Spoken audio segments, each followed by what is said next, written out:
See, when you use your left leg, she's like, yes, ma'am. She moves over. You can lift your right shoulder a little more when you go left. But when you go, yeah. But when you go to the right, both of you are a little left behind. There you go. That's better. But remember how I kind of said you isolate, your hip goes that way, but your shoulder is still a little bit left behind. Thank you. Okay.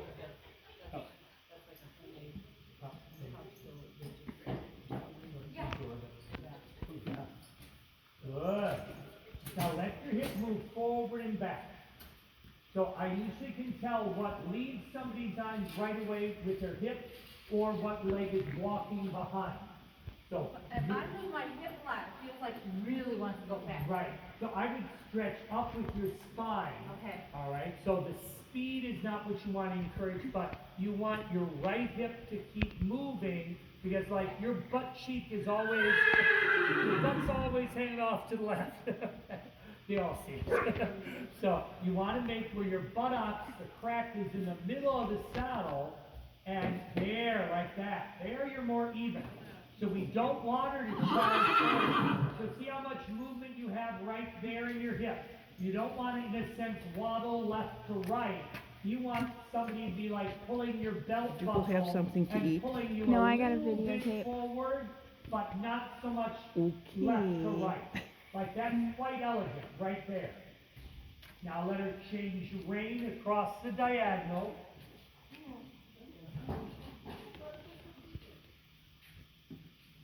Now, keep the same bend as you came from. See how she's already looking left? You want to not change the bend until you get to that quarter line there. Then you bend her with your left leg and the left rein. So we're just going to walk the diagonal. Now, see yourself in the video here. Your belly button is a little bit in, and I want you to sit more to the out. There you go. See, and then she moved over, right? So really think of where I have to be centered. It's hard to get to the right. She doesn't always put you there. Good. But lift up your right shoulder if you can. Perfect. That's even though it feels to you like, yes, basta.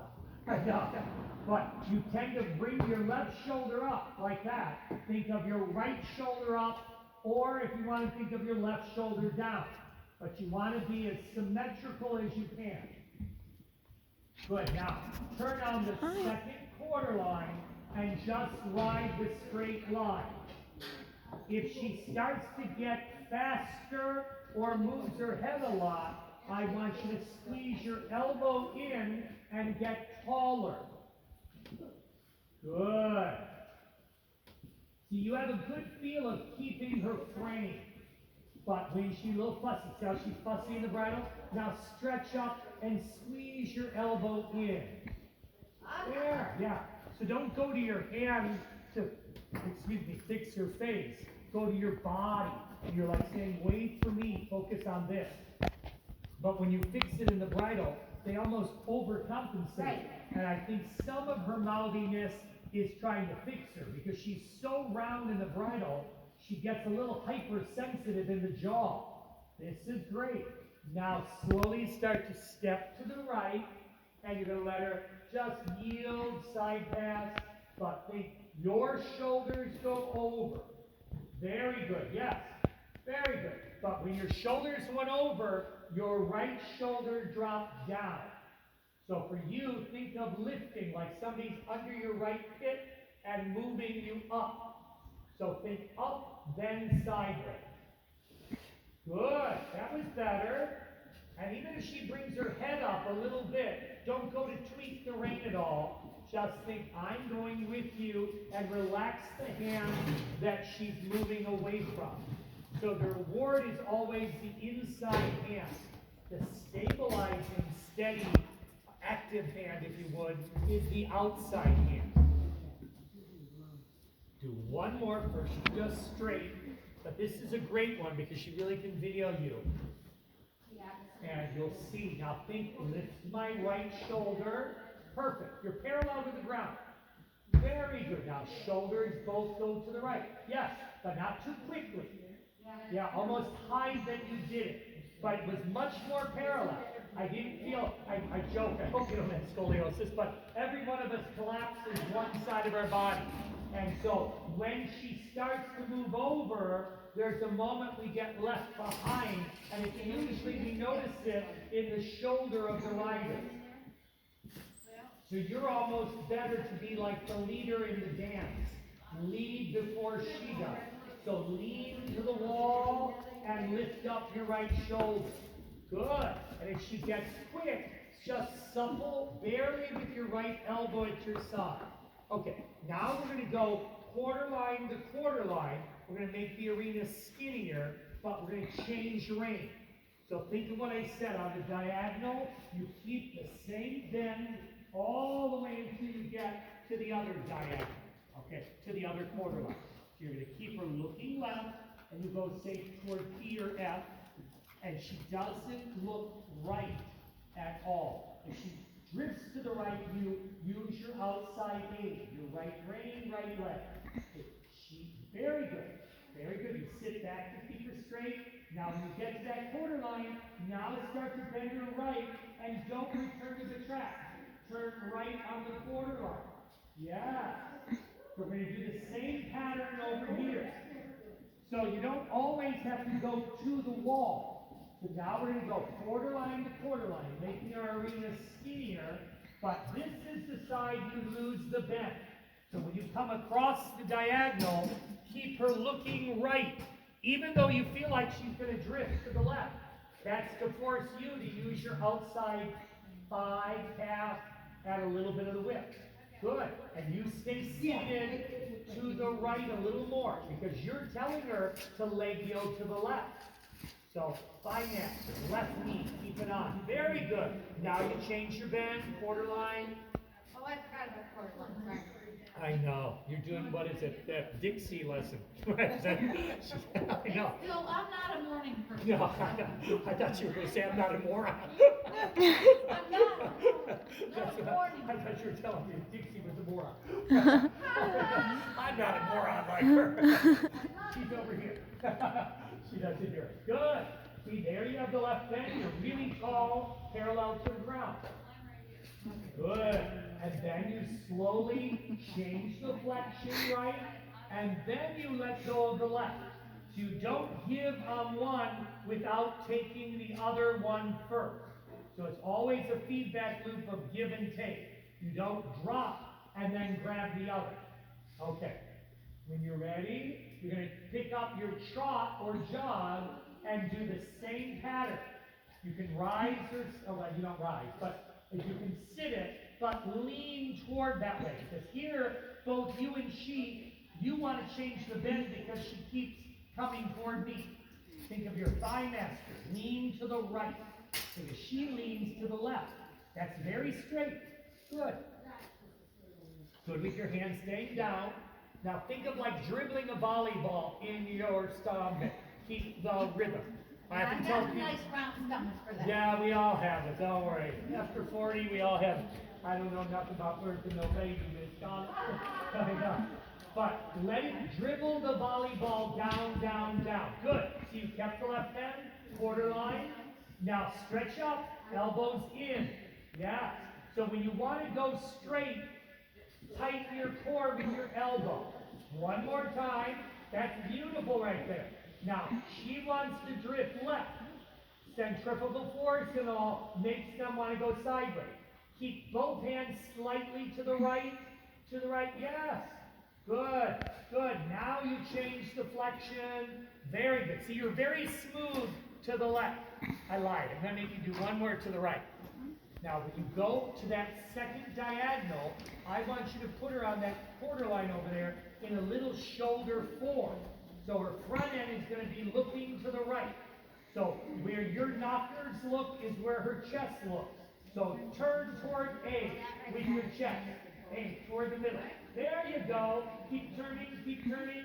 There you got it. Now ride the quarter line over on this side and keep her in shoulder form.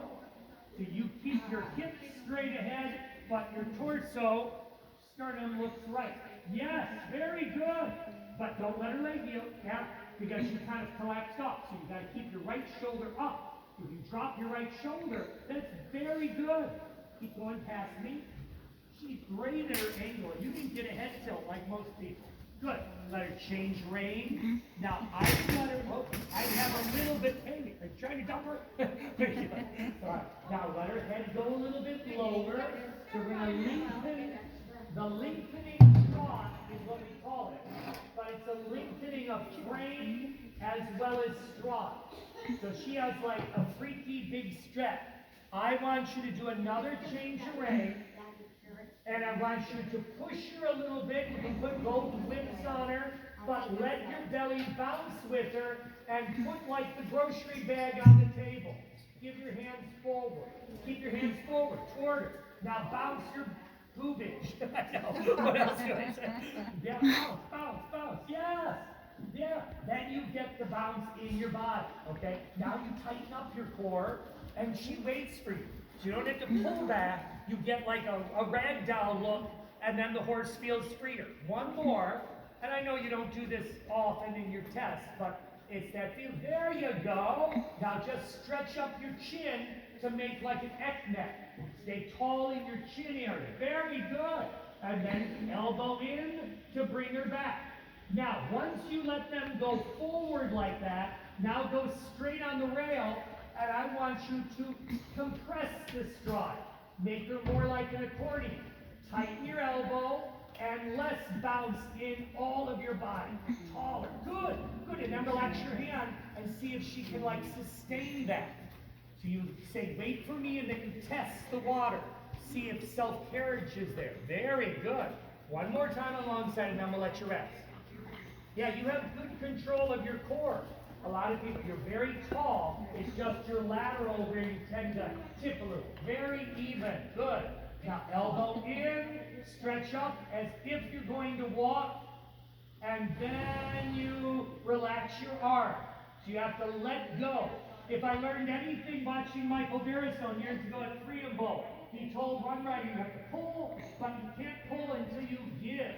So he was very good about let go, then you take. So I want you to let go when you get it there. Very good. And she stayed the same. See, I can see the release. But you want to release your muscles, not the bones of your arm. So I don't want you to throw your arms at her. It's just the tension. Like make a fist, relax the fist. Okay? So now try it once more, and then we'll let her walk the other end. So as soon as you feel like she's like downshifted, you see if she'll hold it. And that's where you do the like Suzanne Summers, Thigh Master. You hold your knees together if you can. Good. Very nice. Now slowly waddle to come back to walk. Good. Downward. Yes.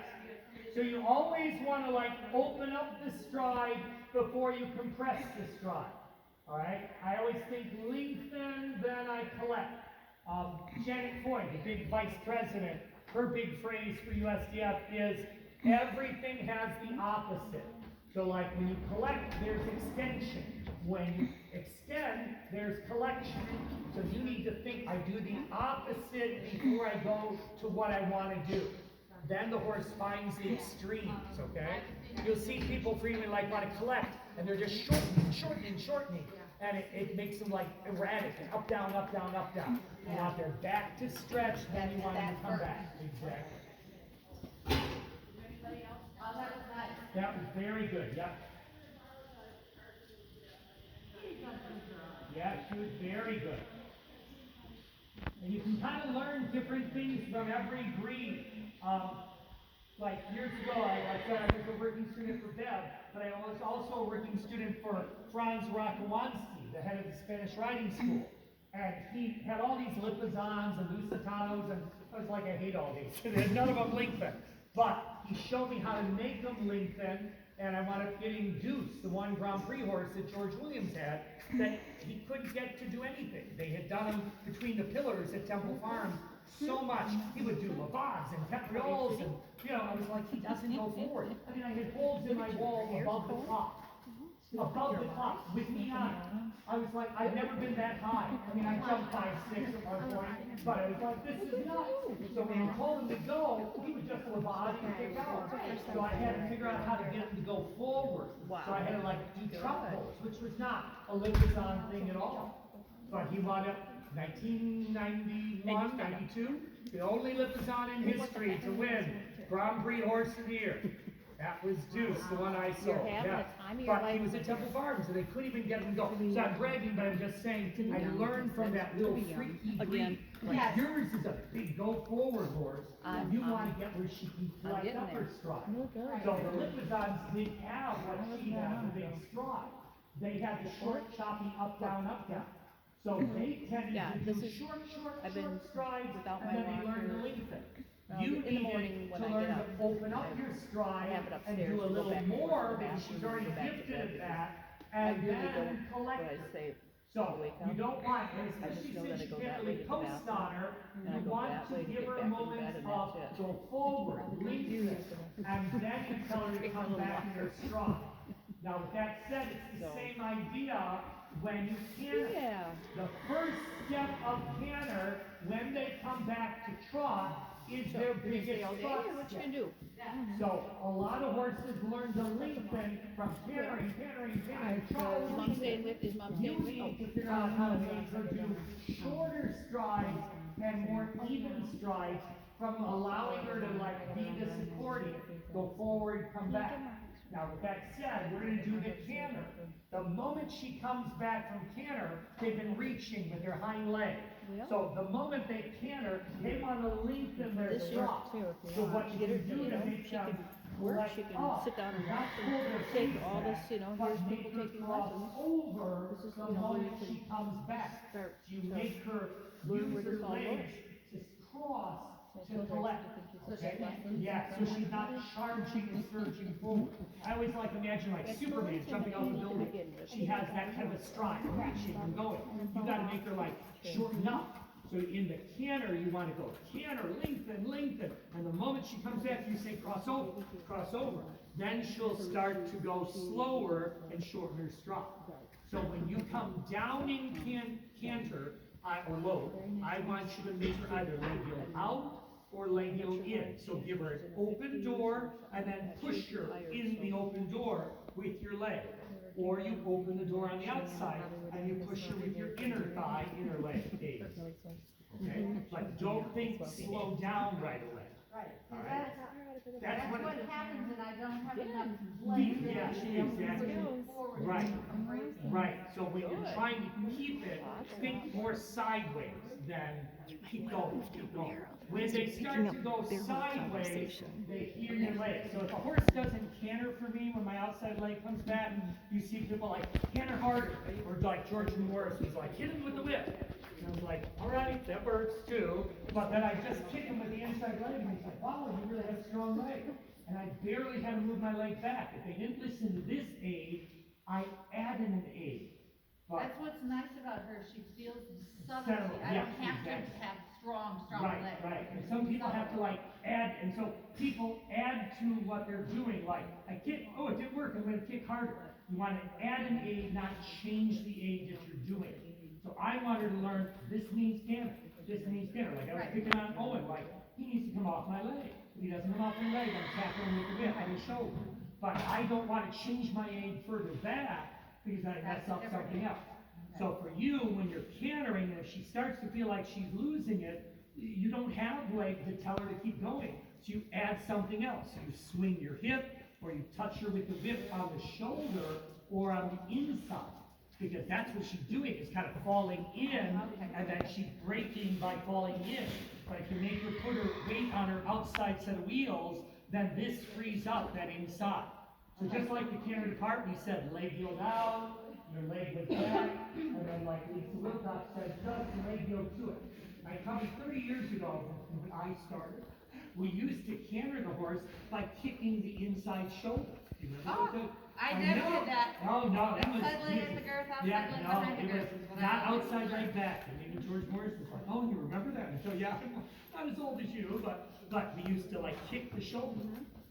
Yeah, so it was a whole different thing, and then dressage became, from 1980 to 1990, we all had thoroughbred.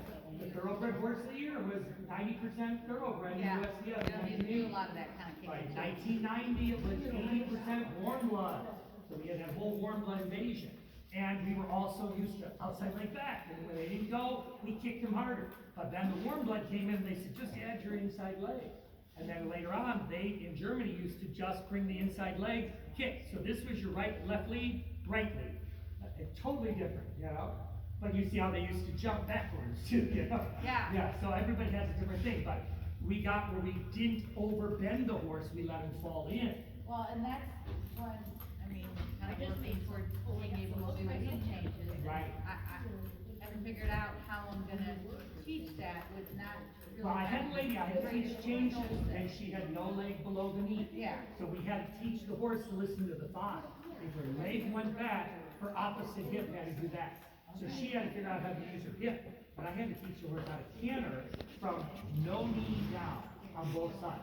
And this horse did Yeah, changes there's a woman every that three. does- that Yep. has, like, she's got Nothing. pictures of her. Yeah, yeah, this was like Yeah. many years ago, and I was like, Stump here. yeah, a stump, and I mean, she's like laid back, and then she shoved her hip, you know? And it's, so your seat learns to compensate, and then the horse figures it out.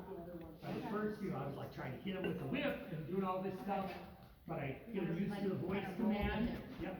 And so like I put her on after I kind of taught it with Eye Master, you know, Suzanne said, we all had that little Eye Master. That's right. I never had, I don't know. like All right, so now let him walk on, but you're gonna do your leg yield into your depart. But remember, her departs are a little bit overly zealous. So you wanna kind of sneak it in very calmly and do very little leg. Just think of her leg yielding toward your outside leg, which is already back. What do you want me to do before we act? We're gonna just trot a circle, and then we're gonna make the circle get bigger. So don't ride the rail when you're trotting. Give yourself an option of where to go, either in or have space to step out. Yeah. But know that most horses carry their haunches in, so you need to keep turning. So you ride a little bit like this. Yes, master. You need to turn your torso in. So I'm gonna grab you for a minute. Think of this. Yeah. That's where you need to be. She turns you like that, Yeah. and then you drop that side. Yeah. So you have to have that feeling of your sternum is looking to where you want to go. Okay? So just walk for a minute, and then you'll pick up your trot or jog. But again, think sit in the middle because your butt cracks off to the left. So see, it's hard, and you just have to make a reassessment.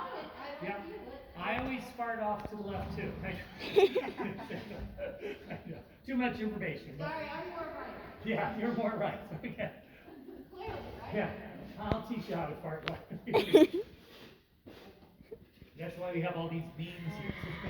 All right, now, your trot good? Wow. Yep. I'm Now, gonna do that again, but she responded. yes, you're ready to go. Now Yeah. you stretch up, elbow in, and you control the pace with your bounce of your belly. And there. Now your buttocks is to the left, but your shoulders are to the right. So try to match them. So spiral slightly in. So you open the door with your right rein, and you can step a little to your inside hip and leg. Perfect. There you go, and you're turning your torso. But now help her look a little bit to the right. She bends well to the left, but she needs to flex right. There's your flexion. Good. So keep her looking over her right shoulder blade. There you go. That's your bend. Now, when you ask for the canter, think of her haunches going out, but there, very good. Now let your hip move. Good, elbow in. Now relax your inside rein, but then open it when you bring it back. Yeah. So don't pull it back, open. Say, look right. Oh, that's right. She does her little noise. Hey, lady, she's trying to dump her. Yeah. You're making all these noises, lady. Yep. I know. Yep. It's a test, right? It's a test of your endurance. Yes, I know. Good. So your department's great until these ladies try to get rid of you. All right.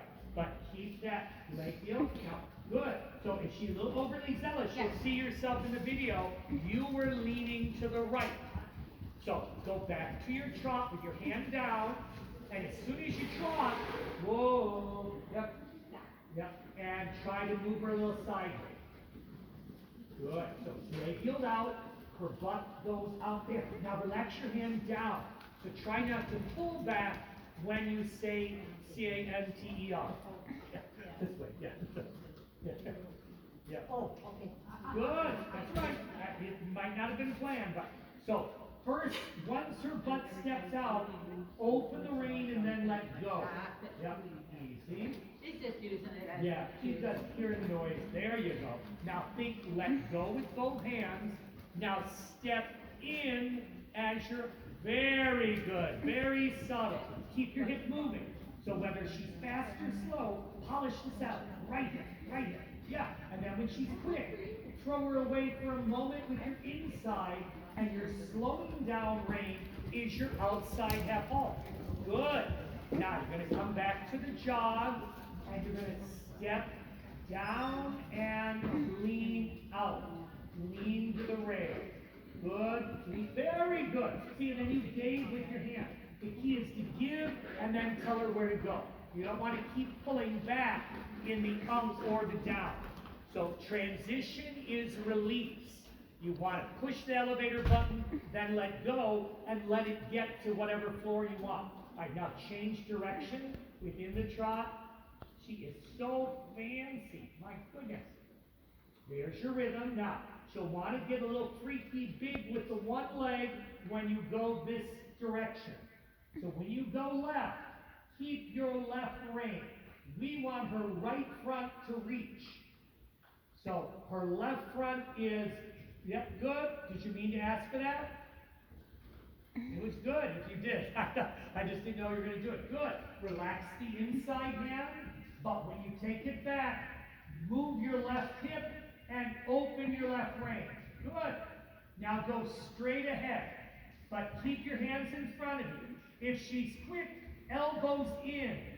Yes, very good. Now offer your hand to her. Good, but you stay back when you offer. Good, circle again. Stay back. Now move your shoulders a little to the outside and try to get her to look left, but lifting your outside shoulder and suppling your inside hand. Good, that's right, hand down. Anytime she goes down in transition, you let go, but I want you to open the rein a little left or right. Okay? You're great about giving, but she has like a surge of energy moment. We want her to not dive heavier on the forehand. Like most horses carry 60-70% of their weight on their front end. And in the down transition is when they really bear into your hand the hardest. So what you want to do is a little bit like a wheelie on a bike. Take the handlebars and put them either out or in. But don't pull the handlebars back toward your belly. So your left hip part is better than your right. Your left hip.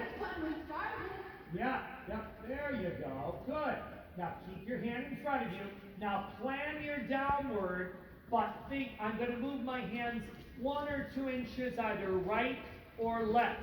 So even if you give, yes, there was nice to the outside. See, then she went to your hand, and immediately you had the same rhythm in your trot. Most people have like run, and then they slow it down. Good. Now, spiral in. Now we're going to just do that little exercise we did yesterday, or the other day. Counter bender, and let her move away from the flexion. Good. Now, relax the left hand as you work the right. So there's always one hand that's a little bit more active, and one that we try to be softer, submissive, what we call passive. So open the left, but then work the right. And keep the bounce in your belly. Because the tighter, the smaller the circle, the more rhythm, more energy you need. Good. Then give your hand again. Don't pull your left as often. Good. There's your tempo. Now stay on the same circle. Change the flexion to the left. Keeping the same rhythm like you're bouncing a volleyball. I like to think of it as a big, fat, pregnant Santa Claus. That's your belly. Good. Keep the belly bouncing. Now stretch up when you want to collect your lift. Good. And now you're going to slowly spiral out. So you sit a little bit to the right, then her butt goes out. Good. And you keep your hand down very well. So it's the same tempo whether you go out or in on a circle. Good. Now we're going to go in again, and then we're going to go back to walk. But when she walks, again, put your hands either in or out. Don't let them pull back. So it doesn't even matter. It's very subtle. Good. And then when she walks, you tell her, keep the left bend with your left leg, left leg. Yep, you counter bend her. That was fine. Now bend her back in and just walk this circle, and we're going to do, like I call it yoga. Overflex her to the left, as if you're telling her to bite your foot. But they want to yield and move away from the bend. Corridors people do a lot of this, over-bending, a lot of backing, but don't let your spine change direction or let your elbow pop out. So your elbow's, yes, exactly. Your elbow is like a hinge. It stays next to your body, but you can lift your hand or go wider or inside and direct to your opposite hip. But don't let your elbow be part of that mechanic. Yes, there you go. Now let her slowly flex the other way. But again, think of that saddle horn. It's in the middle of your belly button. So you tend to start sliding a little bit to the left. So you have to not hear that song to the left, to the left, to the left, over and over. I just don't even feel it. Yeah. And part of it is your saddle has like that, where the Velcro is, it's not centered, so on the back, so it does highlight. So if I have like, where I tend to tip one way, like I said, I have horses that have bald faces, I halt them a little crooked, so the judge has the illusion, but you have that little black spot right between your crack, and it's not like shit there, it's a black spot, but you want to make where you might even move your Velcro to the right, so it won't look like you and the saddle are off. There, now shoulders up, good, very good, there you're straight. See, your right bend is quite good. Her left bend is the hard one, because you both get crooked. See, and even on the right, if she gets a little stiffer, she's not really that bad. Now do one more time to the left, but you stay to the right. So you're going to stay way over, lift your right shoulder. That's hard. Yeah, because you tend to walk like this. And you have to like say, I'm over here. Yes, there you're more even, and then she's bending. And that way you lighten your left seat bone. Very good. Right there, you're upright, and your buttocks is in the middle of the saddle. But we all have that, whether we're handicapped or not, we all have some crookedness. So we have to like know that we fall this direction. So you have to say